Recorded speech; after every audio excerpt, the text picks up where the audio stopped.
Hi everyone, my name is Bridget and welcome to my channel. So this message is just a summary of the messages I've done in the past as I prepare to take a break while God prepares me for the next part of my journey. Before I begin, I would just like to address those watching me from the shadows. Do not judge my inaction or silence as weakness. The dark magic that you send towards myself and my family do not affect us. My God is stronger than that, and He will move when you least expect it.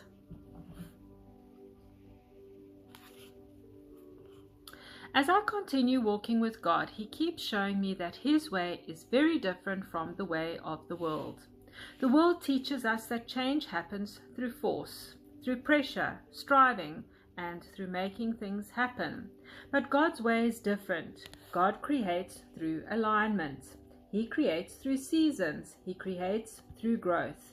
And the more I reflect on the teachings of Jesus, the more I realize that this has always been true.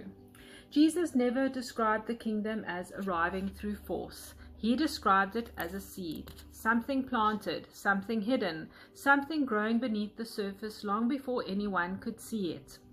And I believe this understanding helps explain what many of us have been experiencing. Because before growth comes preparation, before fruit comes rooting, before creation comes stillness. For a long time I struggled with the periods in my life where nothing seemed to be happening, the waiting, the uncertainty, and the not knowing. I wanted movement, I wanted answers, I wanted clarity.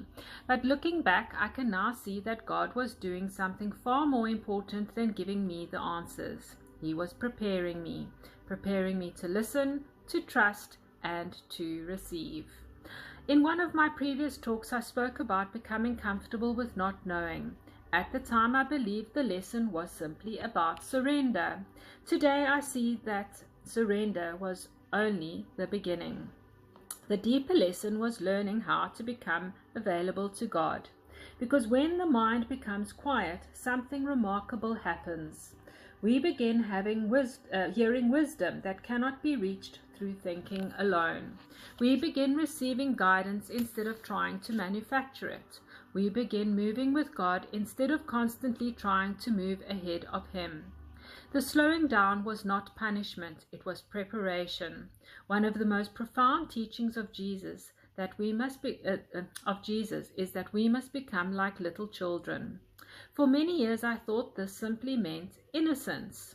But now I see another layer. Children live in wonder. They live in possibility. They remain open to life. They do not need to understand everything before they move forward. They trust, they imagine, they create. Somewhere along the way, many of us lost that gift. We became trapped in certainty. We became dependent upon logic alone. We forgot how to dream. Yet imagination is not separate from God. Imagination is often the doorway through which God reveals possibilities we cannot yet see.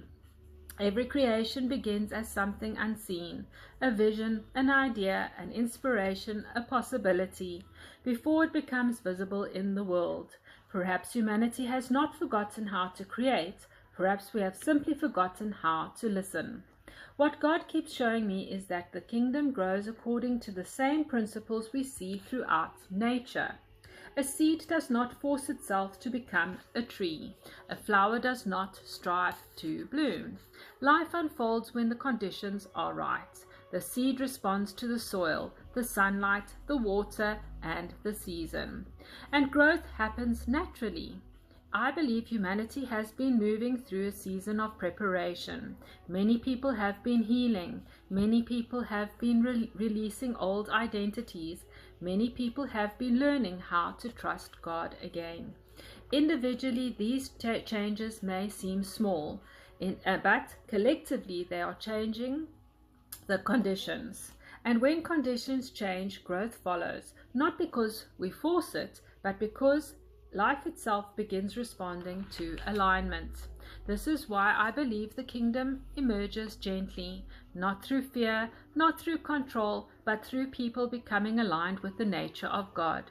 For many years, my journey has focused on surrender, letting go, trusting God, resting in God, learning to become comfortable with not knowing. These lessons were necessary, but lately God has been placing a new question on my heart. What comes after surrender? If surrender is the foundation, what are we building upon it? If we have learned how to listen, what are we now being called to create? And this is where I believe a new chapter begins. I believe each human being carries something unique, a gift, a perspective, a calling, a piece of the blueprint, as I call it. Not one of us carries the entire picture, but each of us carries something essential. The mistake humanity often makes is believing that God's work is separate from ordinary life. But what if it isn't? What if the teacher is creating the kingdom through teaching?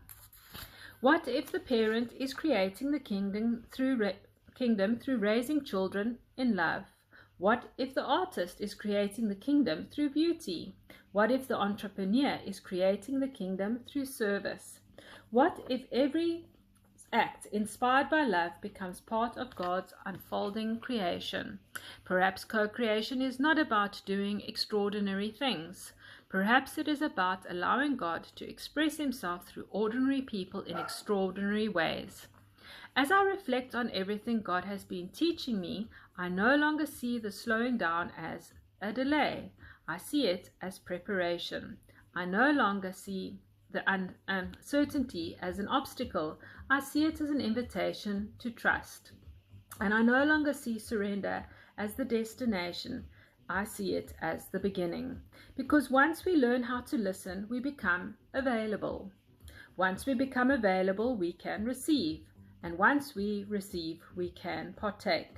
The kingdom begins like a seed, quietly, gently, almost unnoticed, but every seed carries within it an entire future. And perhaps that is where we are now, not waiting for God to do everything for us, but learning how to walk with him, learning how to allow his love, wisdom, and creativity to flow through our lives.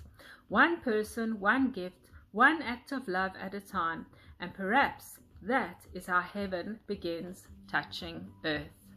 So I hope you've enjoyed my messages. For those that don't know, I have a YouTube channel. I will leave the my YouTube channel link at the bottom of this video, and I will be back with new videos on how to create heaven on earth. And I'm wishing everyone a magical day. God bless.